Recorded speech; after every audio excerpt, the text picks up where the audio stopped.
ইফাজ চোখ বন্ধ করে থাকে। ইলুর অস্থিরতা বেড়ে গেল। সে এগিয়ে গেল ইফাজের অতি সন্নিকটে। এসে বাহুর টি শার্ট চেপে জিজ্ঞেস করল। প্লিজ বলুন, ব্যথা পেলেন কিভাবে? ইফাজ চোখ মেলল। ইলুর অস্থির চোখ মুখ দেখে হাসার চেষ্টা করল। স্বাভাবিক স্বরে বলল, অ্যাক্সিডেন্ট হয়েছে। কি? চেঁচিয়ে উঠে ইলু। ইফাজ ইলুর হাত টেনে নিজের পাশে বসিয়ে দিয়ে বলল, চেঁচিও না, আম্মু এই অবস্থায় আমাকে দেখলে অস্থির হয়ে যাবেন। ইলুর কাতর চোখে তাকালো। মুখ থেকে অস্পষ্ট আওয়াজ বের করে বলল, অ্যাক্সিডেন্ট কিভাবে হলো? রাতে বাইক নিয়ে বেরিয়েছিলাম। রাত বেশি হওয়ার সামনে যে একটা রিক্সা ছিল বুঝতেই পারিনি।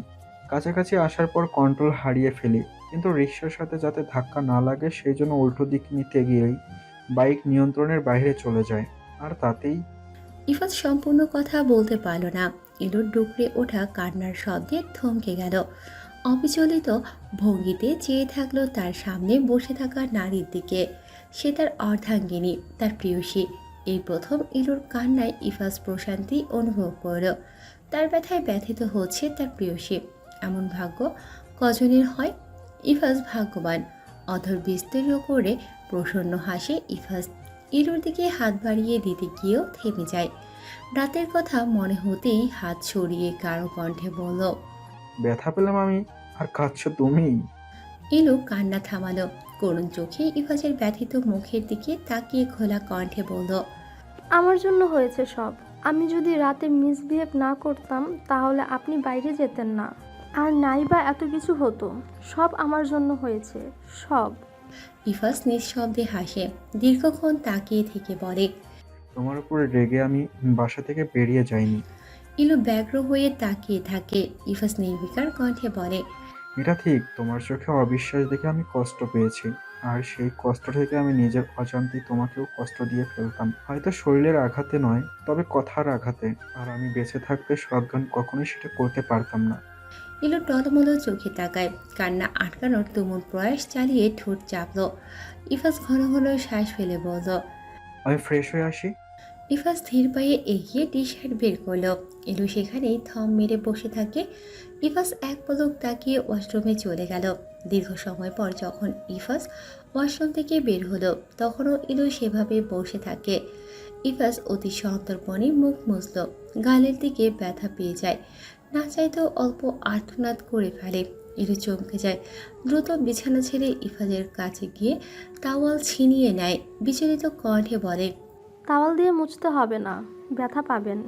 ইফাজ মৃদু কণ্ঠে বলল। আচ্ছা। ইফাজ গিয়ে বিছানায় পুনরায় বসে। ইলু তাকিয়ে থাকে ইফাজের ভেজা চুলগুলোর দিকে। আচানক প্রশ্ন করে বসে, আপনি আমায় এত সম্মান কেন করেন? ইফাজ মলিন হাসে। ইলুকে পাশে এসে বসতেই ইশারা করতেই ইলু থপ করে বসে পড়ে। ইফাজ কণ্ঠে নমনীয়তা এনে বলল, সোনায় যেমন একটু পানি মিশিয়ে না দিলে গহনা মজবুত হয় না, তেমনই ভালোবাসার সাথে একটু সম্মান না মিশালে সেই ভালোবাসা দীর্ঘস্থায়ী হয় না। কিন্তু আমি তো আমার অন্তিম শ্বাস নেবার আগ অবধি তোমাকে ভালোবাসতে চাই। চোখ উপচে কান্না এলো। মন চাইলো এই সুন্দর মনের মানুষটাকে বুকে হুমড়ি খেয়ে পড়তে। ইচ্ছে হলো জাপটে জড়িয়ে ধরতে। ইলুর চোখ জোরে শুধু ঘুরপাক খাচ্ছে। ইফাজের ব্যান্ডেজ আর ক্ষততে ইফাজের চোখ জ্বালা পোড়া করছে। ইলুর ফোলা ফোলা চোখ জোড়া ইফাজকে ভেতর ভেতর পীড়া দিচ্ছে। ইফাজ চাইলো, খুব করে চাইলো মেয়েটাকে নিজের বুকের মধ্যেখানে জড়িয়ে নিতে, কিন্তু গতকালের ঘটনার জন্য হাত বাড়ালো না। নির্নিমেষ তাকিয়ে থেকে আলতো হাতে ইলুর চুলে হাত বোলালো। থামলো না ইলু।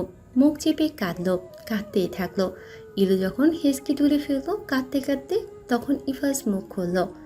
আমি তো ঠিক আছি, শুধু একটু আঘাত লেগেছে। বিশ্বাস করো, একটুও কষ্ট হচ্ছে না, একদমই না। আপনার বুকে একটু মাথা রাখি। নিঃসংকোচ আবদার। ইফাজ বাকরুদ্ধ হয়ে গেল। ইলু মোটেও সময় নিল না, দূরত্ব মানল না, এগিয়ে গেল। দুহাতে ইফাজের বলিষ্ঠ পিঠ খামছে ধরল। নিজের মাথা অনায়াসে ইফাজের বক্ষস্থলে রেখে পুনশ্চ ডুকরে কাঁদে। এক গ্লাস পানি খেয়ে নিষাদ আবারও প্যারাগ্রাফ মুখস্থ করতে লাগলো। কিছুক্ষণ উচ্চ রবে পড়ল, তারপর বের করল। কিছুক্ষণ ঘুরে ঘুরে পড়ল, তারপর আবার বসে বসে পড়ল। পড়তে পড়তে শুয়ে পড়ল। ঘুমে চোখ লেগে গেল, তাও পড়তেই থাকলো। একবার ঘুমিয়ে পড়লেও পুনরায় ধরফরিয়ে উঠে আবারও পড়তে ব্যস্ত হয়ে গেল। কি আশ্চর্য, বিরক্ত লাগছে না কেন? এই প্রথম নিশাতের মনে হচ্ছে পড়াশোনা বিরক্তকর ব্যাপার না। এমন বিরল পরিবর্তন নিজের মধ্যে আবিষ্কার করে বিস্মিত হলো নিজেই। এই পরিবর্তনের কারণ কি?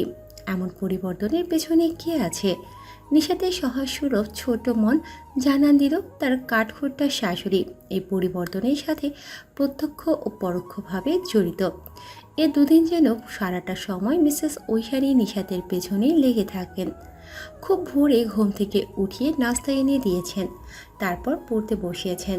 যতক্ষণ নিশাতের পড়া শেষ হচ্ছে ততক্ষণ পড়তেই থাকলেন। তারপর দুপুরের খাওয়া দাওয়ার পর ভাত ঘুম দেওয়ারও সুযোগ করে দিয়েছে। আবারও সঠিক সময়ে উঠিয়ে দিয়ে পড়তে বসিয়েছে। বেশ রাত করে পড়িয়েছে। মিসেস ঐশানীর গাইডে নিশাত নিজেই ভুলে গিয়েছেন যে মোটেও ভালো ছাত্রী না, কিন্তু নিজের প্রস্তুতি দেখে মনে হচ্ছে এবার সে অন্তত ফেল করবে না। করতেই পারে না। স্পষ্ট হাসল নিশাত। মিসেস ঐশানীর মতো শাশুড়ি পেয়ে তার নিজেকে ভাগ্যবতী মনে হলো। এমন শাশুড়ি কজন পায় যারা পড়াশোনায় এত সাহায্য করে। সব কিছু ভেবে যেমন নিশাত খুশি হলো, তেমনই এ দুদিন হৃদের করা কার্যকলাপ নিয়ে মনক্ষুণ্ণ হলো। এ দুদিনে হৃদ যেন ধরাছোঁয়ার বাইরে চলে গিয়েছে। একই বাড়িতে থাকলেও দেখা সাক্ষাৎ খুব একটা হয় না, কারণ হৃদ বাড়িতেই থাকে না, বেশিরভাগ সময় বাইরে থাকে। রাতে যখন ফিরে তখন চুপচাপ ঘরে এসে নিশাতের মাথায় হাত বুলিয়ে দেয়। নিশাত ঘুমের ভান ধরে থাকে তখন। নিশাত এ দুদিন পড়তে পড়তে মিসেস ঐশানীর সাথেই ঘুমিয়েছে। মিসেস ঐশানী বরং যেতে দেয়নি, রাত করে পড়িয়েছে। তখন হয়তো হৃদ বাইরে থাকতো, আর নয়তো নিজের ঘরে। নিশাত ভেবে পায় না হৃদের এমন আচরণের কারণ। খুব অভিমান হয়।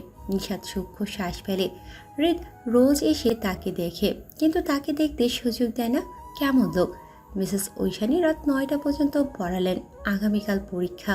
পরীক্ষার আগের রাতে বেশি পড়তে নেই বলে জানিয়ে দিয়েছেন তিনি। মিসেস ঐশানী উঠলেন, টেবিলের বই খাতা গুছিয়ে ঘুমে ঢলতে থাকা নিশাতের দিকে তাকালেন।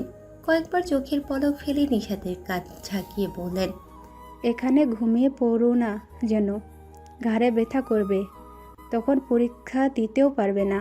আর পরীক্ষা দিতে না পারলে আমার এই 2 দিনের খাটুনি সব জলে ভেসে যাবে। নিশাত সচকিত হয়ে ওঠে। চেয়ার থেকে উঠে দাঁড়িয়ে বলে, না মা, এই তো শুয়ে পড়েছি, আপনি ঘুমাবেন না? না, আমার একটু কাজ আছে। ঘুমিয়ে পড়ুন মা, আপনিও তো টায়ার্ড। মিসেস ঐশানী আর চোখে তাকালেন। দৃষ্টি সরিয়ে রেখে সংক্ষেপে শাসানি দিলেন, সে নিয়ে তুমি ভাবো না, আমার কাজ আছে, তোমারটা তুমি ঘুমাও, যাও শুয়ে পড়ো। নিশাত আর কিছু বলল না, চুপচাপ বিছানায় গিয়ে শুয়ে পড়ল। মিসেস ঐশানী ঘরের লাইট নিভিয়ে দিলেন। বাইরে যাওয়ার আগে বললেন, কাল কিন্তু সূর্য ওঠার আগে উঠে যাবে, টানাটানি করতে পারবো না বলে দিলাম। আচ্ছা। নিশাত ঝটপট উত্তর দিল। মিসেস ঐশানী ড্রিম লাইট জ্বালিয়ে দিলেন। ঘরের দরজা ভিড়িয়ে দিয়ে চলে গেলেন। নিশাত কিছুক্ষণ তাকিয়ে থাকলো। আগামীকাল পরীক্ষায় কি হবে তা হবে সেসব কল্পনা করতে করতে সারা বিশ্বের ঘুম এসে চোখে ভর করল। চোখ দুটো লেগে এলো। ঘুমের অদলে তলিয়ে যাওয়ার আগে মুখের উপর উষ্ণ স্পর্শ পেয়ে ধপ করে চোখ মেলে। অন্ধকার ঘরে হালকা ড্রিম লাইটের আলোতে হৃদের আধো স্পষ্ট মুখাবয়ব দেখে ভরকে যায়। দ্রুত উঠে বসে অবাক হয়ে তাকিয়ে থাকে। হৃদ স্মিত হাসল। গত 2 দিন চোরের মতো নিজের বউকে এভাবে দেখে চলে গিয়েছে, কিন্তু আজ যায়নি। মূলত মিসেস ঐশানী এখানে নেই বলেই যায়নি। মিসেস ঐশানীর কড়া নির্দেশ, পরীক্ষার কদিন এসব আবেগ থেকে দূরে থাকতে হবে। তাই তো দূরে ছিল, কিন্তু এক পদক না দেখে রাত পার করা তার জন্য অসম্ভব। রোজ রাতে তাই নিশাত ঘুমিয়ে গেলে চুপচাপ ভেতরে চলে নিশাতের মাথায় হাত বুলিয়ে প্রাণ ভরে দেখে চলে যায়। নিশাত নিজের উপর থেকে চাদর সরিয়ে 1 মিনিটও সময় নিল না। দ্রুত হাঁটু ভেঙে বিছানায় ভর দিয়ে 2 হাতে গলা জড়িয়ে ধরল হৃদের। নিজের জন্য বদ্ধকৃত জায়গায় মাথা রেখে ফুঁপিয়ে ওঠে। হৃদ যেন এটার অপেক্ষাতেই ছিল। সে মোটেও বিচলিত হলো না। ধীরে স্থির হয়ে হাত রাখল নিশাতের এলোমেলো চুলে। ধীরে ধীরে হাত চালিয়ে কাঁদতে দিল নিশাতকে। নিশাত কাঁদল। অনেকক্ষণ কেটে কেটে দূরেও সরে গেল হুট করে। নিশাতের ভেজা চোখ বেয়ে দুফোঁটা জল গড়িয়ে পড়তে হৃদ হাত বাড়াল। নিশাত ছাড়ি মেরে হাত সরিয়ে দূরে সরে গেল। অভিমানী কণ্ঠে বলল, ছুবেন না আমায়, একদম না। কেন এসেছেন এখানে? চলে যান। হৃদ নিশাতের বাধা মানল না, হাত বাড়িয়ে কাছে টানল। নিজেকে ছাড়ানোর জন্য অস্থির হলো নিশাত। হৃদ দু হাতে জড়িয়ে রেখে বলল, চলে যাব? হ্যাঁ। নিশাত মুখ ঘুরিয়ে অভিমানী কণ্ঠে পুনরায় বলল। হৃদ নিশাতকে বাজিয়ে দেখার জন্য ছেড়ে দিল, বলল, ঠিক আছে, চলে যাচ্ছি। হৃদ ঘুরে চলে যাওয়ার জন্য উদ্যত হলো। বেশ দ্রুতই এক পা দু পা করে দরজার কাছে যেতেই নিশাত দৌড়ে পেছন থেকেই জড়িয়ে ধরল হৃদকে। নিজের ভেজা গাল হৃদের পিঠে লাগিয়ে করুণ সুরে টেনে বলল, যাবেন না?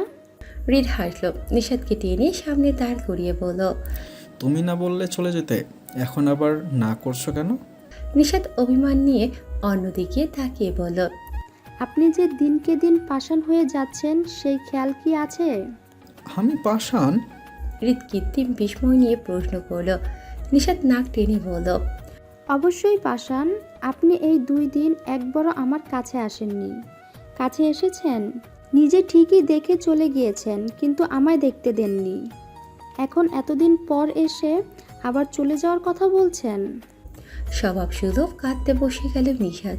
হৃদ ঠাট্টার সুরে বলে, এই পাষাণ লোকের জন্য চোখ মুখ ফুলিয়ে ফেলেছো কাঁদতে কাঁদতে। ইন্টারেস্টিং। নিশাত ভেজা দৃষ্টিতে তাকালো। হৃদের বুকের শার্ট নখ দিয়ে খামছে ধরল। হৃদ ব্যথা পেল, তবে শব্দ করল না। নিশাত যে রেগে গিয়ে এসব করছে তা বুঝতে পেরেই চুপ থাকলো। নিশাত হৃদের বুকে মাথা রেখে নিজের নখ দিয়ে আঁচড়ে নিল হৃদের বক্ষস্থল। হৃদ কপাল কুঁচকে বলল, এসব কি হচ্ছে? তুমি কি শোধ নিচ্ছ? কিন্তু আমি তো আশ্রয় দেই না। শোধ নিতে চাইলে চুমু খেতে পারো, তাহলেই তো প্রতিশোধ নেওয়া হয়ে যায়। নিশাত কড়া চোখে তাকিয়ে বুক থেকে মাথা তুলল। সরু গলায় বলল, আমি কাঁদছি আর আপনি মজা করছেন। মজা করবো কেন? আমি সিরিয়াস। হৃদ কাঁধ তুলিয়ে কথাটা বলল। নিশাত চোখ মুছে বলল, এখন চলে যান, মা দেখে ফেলবে। হৃদ ভ্রু কুঁচকাল, বলল, দেখুক আমি কি অন্য কারোর সাথে আছি? আমি আমার বইয়ের কাছেই আছি। শুধু মা কেন, সারা দুনিয়া দেখুক। নিশাত পিঠের রাগ দেখিয়ে বলল, এই 2 দিন কই ছিল আপনার প্রেম? প্রেম প্রেমের জায়গাতেই ছিল। এখন মুখ বন্ধ করো, কাছে আসো। নিশাত শূন্য কণ্ঠে বলল। আসবো না। হৃদ ভ্রু কুঁচকে বলল, কেন? কারণ আপনি খুব খারাপ। আপনি শুধু নিজেরটাই বোঝেন, আমার কথা ভাবেন না, একবারও না। হৃদ নিশাতের অভিমানী কণ্ঠ কাঁধে তুলল না, এগিয়ে গিয়ে কোলে তুলে নিল নিশাতকে। নিশাত হতভম্ব হয়ে বলল, কি করছেন? একদম চুপ। হৃদের ধমক খেয়ে রাগে দুঃখে মুখ ফুলিয়ে ফেলল। হৃদ নিশাতকে নামালো বিছানায়, তারপর নিজে বিছানার এক পাশে পা টান টান করে শুয়ে পড়ল। নিশাত বিছানা থেকে নামতে গেলেই হৃদ হ্যাসগার টান মেরে নিজের বাহুতে শুইয়ে দিল। গম্ভীর গলায় বলল, ইদানিং বড্ড বেশি জ্বালো। পরীক্ষাটা শেষ হোক, সব কিছুর শোধ নেব। নিশাত গাল ফুলিয়ে শুয়ে রইল। হৃদ নিশাতকে জড়িয়ে ধরে মাথায় চুমু খেল, চুলে হাত চালিয়ে বলল, ঘুমো। ঘুমাতে ইচ্ছে করছে না? হৃদ কণ্ঠের খাত নামিয়ে বলল, কি করতে ইচ্ছে করছে তাহলে? আপনাকে দেখতে। হৃদ নিশাতের দিকে তাকালো। নিশাতের ঘুমু ঘুমু ঘোর লাগা দৃষ্টি দেখে সহসা ঠোক গেল। নিশাতের মাথা নিজের বুকে চেপে ধরে মোলায়েম কণ্ঠে বলল, এত দেখা লাগবে না, ঘুমাও। একটু দেখি। এই জন্য রাতে তোমাকে না জাগিয়েই চলে যেতাম। ঘুমাও, না হলে মাইর দেব। শুধু তো বলেনি মাইট দিবেন, মাইট তো আর দিলেন না। হৃদ আলতো হাসলো। নিশাতের চুলে মুখ ডুবিয়ে বলল, ঘুমাও, না হলে কিন্তু চলে যাব। নিশাত ঝটপট চোখ বন্ধ করে ঘুমানোর তোড়জোড় করল। হৃদ ঠোঁট চেপে হাসলো। 10 মিনিটের মধ্যেই ঘুমিয়ে গেল নিশাত। হৃদ নিজেও ঘুমিয়ে পড়ে, তবে শেষ রাতের দিকে আবার উঠে চলে যায়। মিসেস ঐশানী দেখলে এ নিয়ে আবার আরও এক দফা কাণ্ড বাঁধিয়ে ফেলবেন। এতে নিশাতকে লজ্জা পেতে হবে। তো সে এক ঝাঁক টেনশন মাথায় নিয়ে রেডি হচ্ছে। দৌড়াদৌড়ির মধ্যেই এক প্রকার রেডি হচ্ছে সে। বাইরে গুড়ি গুড়ি বৃষ্টি, মূলত শীত নামানোর জন্যই বৃষ্টি হচ্ছে এমনটাই ভাবতো তুষি। বৃষ্টি ভালো লাগলেও এখনকার বৃষ্টিতে বিরক্ত হচ্ছে। চিরকাল পরীক্ষার সময় বৃষ্টি নামবে, এ যেন লিখিত নিয়ম। তুষি হিজাব বেঁধে পিন মেরে নিজেকে একবার দেখলো। তার রেডি হওয়া শেষ হতেই আরব বারান্দা থেকে ফোনে কথা বলতে বলতে বের হলো। তুষি আরবের কণ্ঠ পেয়ে একবার তাকালো আরবের দিকে। আরব সিরিয়াস ভঙ্গিতে ফোনে এক হাতে মোবাইল কানে চেপে অন্য হাতে ফাইল দেখছে, মাঝে মাঝে দু একটা কথা বলছে। আরবের আপাত মস্তক দেখে মোহিত হলো। শুভ্র শাড়ি যেন আরবকেও শুভ্রতা এসে গ্রাস করে। আজকাল আরবকে দেখলে বেশ প্রেম প্রেম পায়। মনে হয় এই সুদর্শন মানবীর দিকে তাকিয়ে থাকতে পারলে বেশ হতো। তো সে ঢোক গিলে জিভ দিয়ে ঠোঁট ভিজিয়ে নিল। বিছানায় বসে নোটসগুলো নেড়ে চেড়ে দেখলো। আরব কথা শেষ করে ফাইল রেখে তুষির দিকে তাকালো। ঘড়িতে চোখ বুলিয়ে বলল, রেডি? চলুন। তুষি বিছানা থেকে উঠে ব্যাগ নিল। আরব শার্টের হাতা গুটিয়ে নিতে নিতে জিজ্ঞেস করল, অ্যাডমিট কার্ড, প্রবেশপত্র সব নিয়েছো? নিয়েছি সব নিয়েছি। তুষি ব্যাগ কাঁধে ঝুলিয়ে নিয়ে বাইরে যাওয়ার আগেই আরব ক্ষীণ কণ্ঠে বলল। একটু দাঁড়াও তো। তুষি দাঁড়িয়ে পড়ে। আরবের দিকে কপাল কুঁচকে বলল। কেন? তুষি বিনা বাক্যে কপাল কুঁচকে এগিয়ে গেল। আরব ভ্রু কুঁচকে তুষিকে দেখে নিয়ে পকেট থেকে টিস্যু বের করল। তারপর টিস্যু দিয়ে তুষির ঠোঁট মুছে দিতেই তুষি লাফিয়ে উঠল। পেছনে সরে গিয়ে বলল, কি করছেন? পরীক্ষা দিতে যাচ্ছ, এত আলকাতরা মাখার কারণ কি? তুষি বিস্মিত কণ্ঠে বলল, আলকাত্রা মানে? কোথায় আলকাত্রা মাখলাম? ঠোঁটে গিয়ে দিয়েছো, এমন দেখাচ্ছে কেন? লিপস্টিক দিইনি। আমি একবারও বলেছি যে লিপস্টিক দিয়েছো? আলকাত্রা তো বলেছেন। শুনুন, আমি নেচারাল সুন্দরী, আগেও বলেছি এসব আলকাত্রা মাখার কোনো প্রয়োজন পড়ে না। লিপস্টিকও দিই না আমি। আরব ভ্রু কুঁচকে জিজ্ঞেস করে, তাহলে লাল হয়ে আছে কেন? বিটরুট চিনেন? ওটার রস বের করে ডিব্বায় রেখে দিয়েছি। যখন বাইরে যাই ওটাই দিই। সুন্দর না? কি সুন্দর চকচক করছে দেখুন। তুষি ঠোঁট চোখা করে এগিয়ে যেতেই আরব থমকে ওঠে। এক থাপ্পড় লাগাবো, ফাজিল মেয়ে। যাও, মুখ ধুয়ে এসো। এভাবে থাক না, কি সমস্যা? এভাবে গেলে সবার চোখ প্রথমে তোমার ঠোঁটের দিকে যাবে, তারপর আর একটা ঝামেলা বাঁধিয়ে বসে থাকবে। মুছবো না। তো সেই পরীক্ষা দিতে যাচ্ছ, এই মুহূর্তে কোনো রাগারাগি করতে যাচ্ছি না। চুপচাপ কথা শোনো, না হলে আসার সময় আজকে ডাস্টবিনে ফেলে আসবো তোমাকে। আমি মনে হয় পড়ে থাকবো সেখানে। আমার হাত পা নেই। আপনি ফেলে দিয়ে চলে আসলে আমি ঠিকই একটু পর হেঁটে হেঁটে আপনার পেছন পেছন চলে আসবো। আরব অতিমাত্রায় বিরক্ত হলো, দাঁতে দাঁত চেপে বলল, কী সব মাথা নিয়ে ঘুরো তুমি? আজকে যদি তোমাকে কেউ ডিস্টার্ব করে তো তোমার খবর আছে।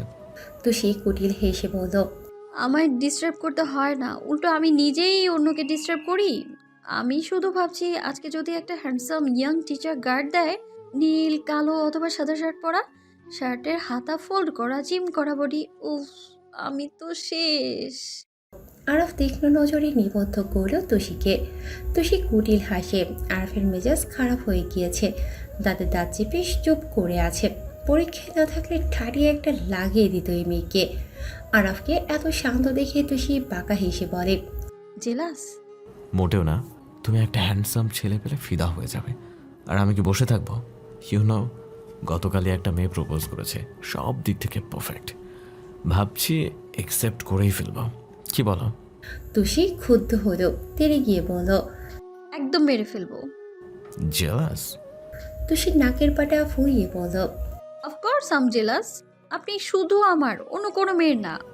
আমি শুধু তোমার, আর তুমি তুমি সবার, রাইট? আরব একভ্রু উঁচিয়ে জিজ্ঞেস করে। তুষি দ্রুত মাথা নেড়ে বলে, না না, মজা করছিলাম। আমিও শুধু আপনার। আমরা দুজন দুজনা, ঠিক আছে? আরব অধর চেপে হাসে, তবে তা প্রকাশ করে না। ঘড়ির দিকে তাকিয়ে ভ্রুকুসকে তুষির মাথায় টোকা দিয়ে বলে, তোমার বকবকের জন্য দেরি হয়ে গেল, চলো। তুমি যখন পরীক্ষা দিতে যাচ্ছ তখন তুমি একসাথে দুটো পরীক্ষা দিবে। এটা হলো বোর্ড পরীক্ষা আর একটা হলো সাইকোলজি পরীক্ষা। অনেক সময় ভালো প্রিপারেশন থাকার সত্ত্বেও পরীক্ষা খারাপ হয় অতিরিক্ত টেনশনের জন্য। সব তালগোল পাকিয়ে ফেলবে। তাই বলছি, তুমি যদি 3 ঘন্টা মনোযোগ সহকারে টেনশন না নিয়ে লিখতে পারো, এ পালাস তোমার আগে পিছে ঘুরঘুর করবে। আর যদি ফেল করো তাহলে আমার আগে পিছে ঘুরেও লাভ নাই, সোজা ভ্যানিশ করে দিব। নিশাত শুকনো ঢোক গিলল। মিসেস ঐশানী বাঁকা কণ্ঠে কথাগুলো বলেই নিশাতের ফাইলে 4টা কলম রেখে নিশাতের হাতে ধরিয়ে দিল। হৃদ ঘর থেকে মায়ের কথা শুনে তপ্ত শ্বাস ফেলে। সকাল থেকে নিশাত টেনশনে বুকে পাথর চাপা মেরে বসে আছে। তার উপর এখন আবার মায়ের এসব কথা শুনে তো মনে হয় যতটুকু সাহস জুগিয়েছে সেসবও ধুলোয় মিশে যাবে। হৃদ দ্রুত শার্টের হাতা গুটিয়ে ঘর থেকে বেরোলো। মিসেস ঐশানী একটা নোটস দিয়ে বসিয়ে রেখেছেন নিশাতকে। হৃদ ধীরে স্থির হয়ে নিশাতের পাশে বসল। মোলায়েম কণ্ঠে বলল, আর পড়ার প্রয়োজন নেই, যা পড়েছো এনাফ, এখন থেকেই কম পড়বে। নিশাত শীতল চোখে তাকালো। মিসেস ঐশানী একটা টিফিন বক্স এনে হৃদের হাতে ধরিয়ে দিয়ে বলেন, এটার ভিতরে বাদাম কিশমিশ আছে, যেতে যেতে খেতে বলবি তোর বউকে, আসার সময়ও এগুলোই খেতে দিবি, খবরদার বাইরে কিছু খাওয়াবি না, আমি চাইনিজ খাবার রান্না করছি।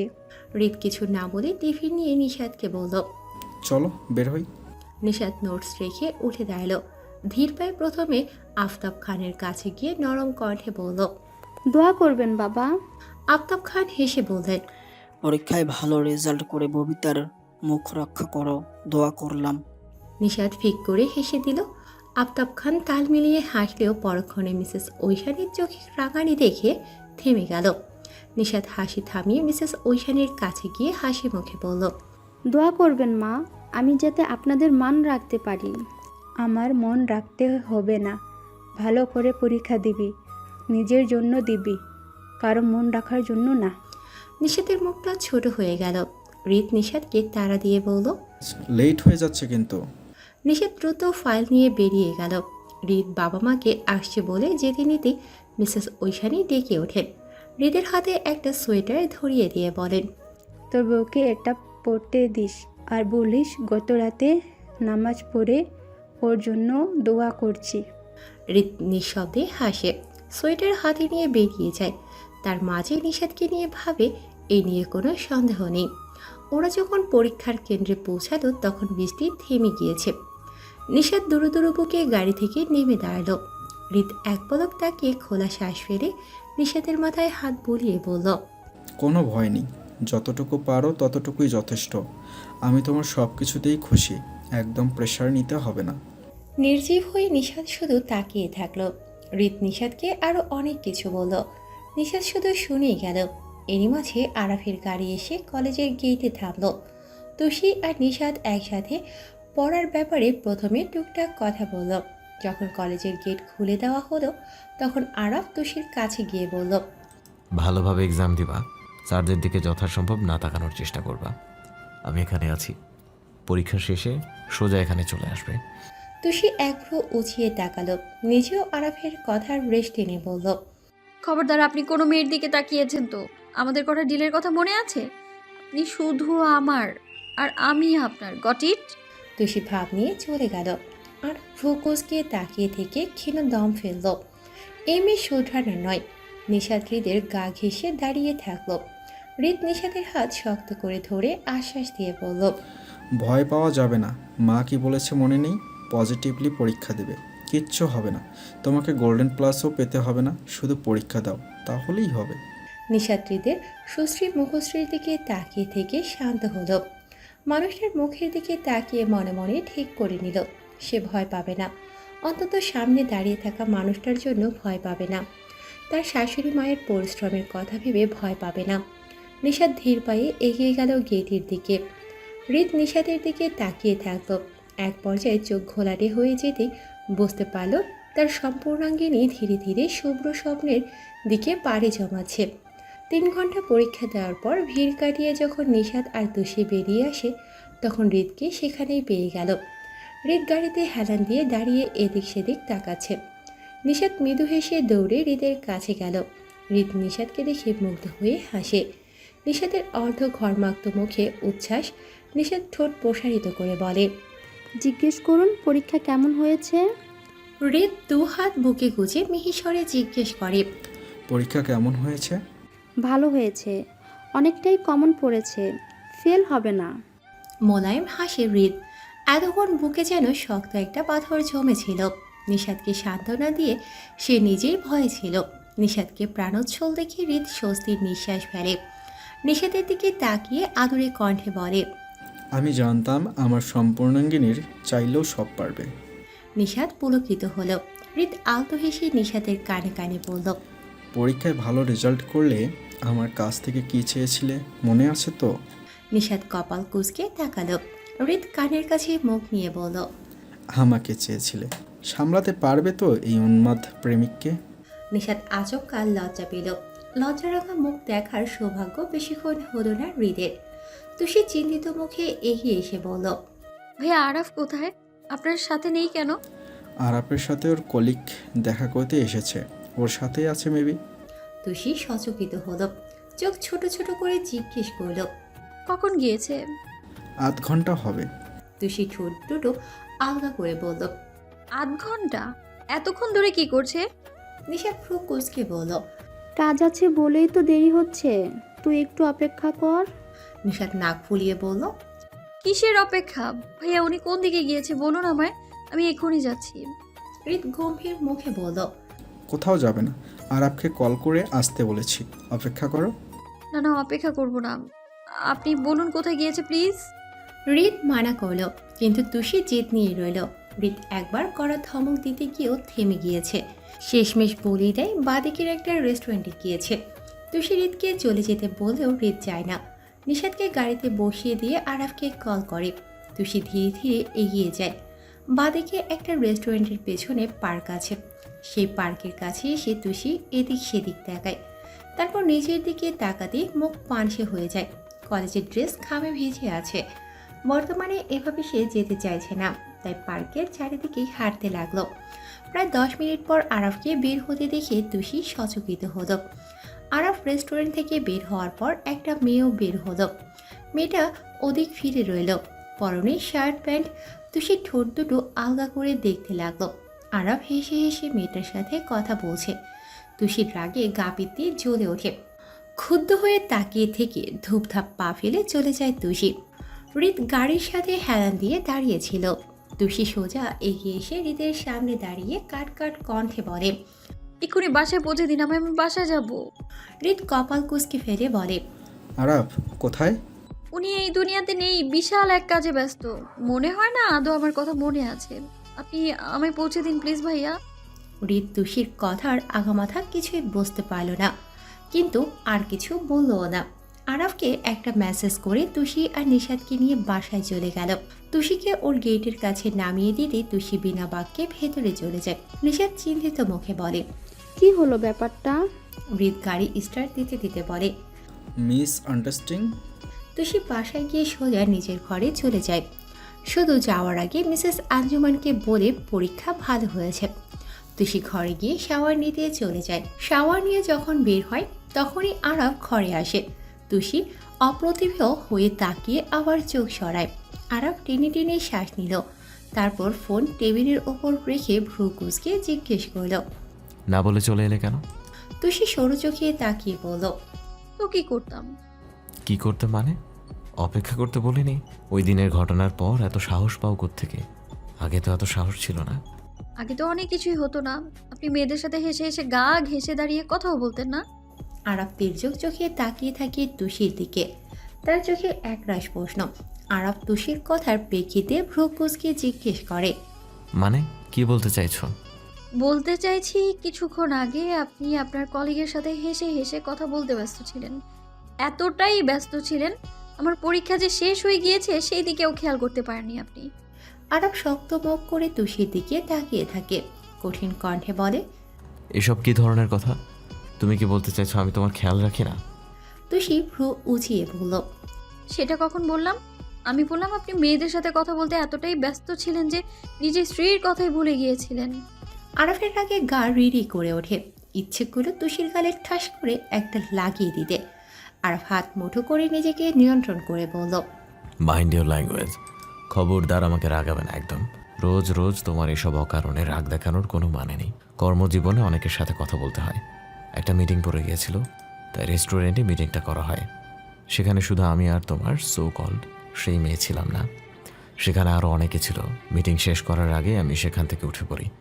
তখন ওই মেয়ে আমার সাথে বাইরে এসে কিছু ফাইল দিয়ে দেয়। যাতে মিটিংয়ের সমস্তটা আমি জানতে পারি। এখন বলো তো, আমি কেন মিটিং শেষ না করে উঠে আসি? কারণটা তুমি। আমি যথাসম্ভব চেষ্টা করেছি যাতে তোমার কাছে তাড়াতাড়ি যেতে পারি, বাট তোমার তো সব কিছুতেই সন্দেহ। তুমি কি আদৌ আমাকে বিশ্বাস করো? তুষি হতভম্ব হয়ে গেল। আরাফের আচরণে সে তো শুধু জেলাস হয়েছিল, দেখতে চেয়েছিল আরাফ কি বলে। তুষি কণ্ঠে খাত নামিয়ে বলল, সন্দেহ করবো কেন? আমি তো শাট আপ, একদম চুপ। তোমার এসব আচরণে আমি বিরক্ত হয়ে গেছি। টেনশনে আমাকে মেরে ফেলতে পারলে বোধহয় তুমি শান্তি পেতে। আরাফ ওয়াশরুমে গিয়ে ঠাস করে দরজা লাগিয়ে দিল। তুষি কপালে হাত রেখে বিছানায় বসে পড়ল। দুদিন পর পর এসব ঝামেলা হওয়া যেন এখন নিয়ম হয়ে গিয়েছে।